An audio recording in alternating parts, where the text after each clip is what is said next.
Today I'm going to show you the best aim routine for CS2. Whether you're training or just warming up for your next premier match, this is the routine you need to use. Firstly, we're going to start with Kovac. Before we get into the exercises, we're just going to go over the settings. To start things off, what I like to change is the visual theme. Deep blue and white is my personal favorite. I prefer to use this visual theme because there's less distractions. You can also change your other general settings like your sensitivity. You can change your zoom sense if you like. Here in the weapons setting, I like to change show weapon. So when you have it unchecked, it's just your cursor, just your crosshair. Next, we got the video settings. In here, you can pretty much just leave all your video settings maxed out. Now we've got sound. With sound, it's all personal preference. You can customize your shoot sounds, your hit sounds, your kill confirm sounds. And finally, we've got the UI settings. All of these, again, are all personal preference, but I would highly recommend using mine.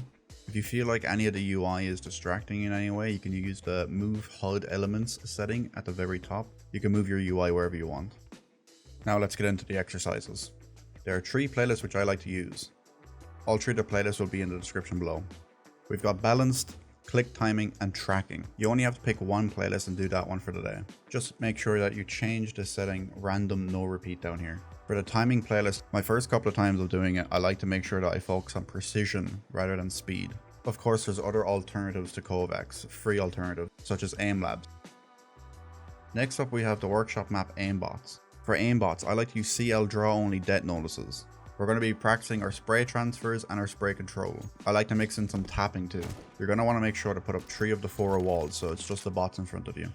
Now that we're set up on aimbots, let's practice our counter strafing. When you're practicing your counter strafing, you want to do 3 or 4 passes on the bot. On the 3rd or 4th pass, you want to headshot the bot. I like to do this exercise for like 10 or 15 minutes before moving on to the next one.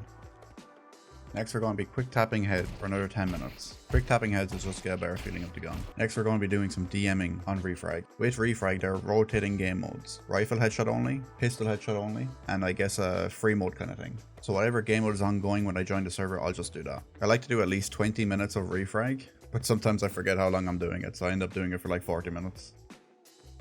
Depending on the time when you join the server could be absolutely dead with like maybe 1 or 2 other players and the rest are just bots. What I like to do is I like to practice my tracking on the bot. Most of the time they're going to be stationary. And just as a final tip, you can end up doing training, prac, warm up, whatever you want to call it, for like an hour, 2 hours straight. So in between exercises or scenarios or plays or whatever you have, just make sure that you take a break.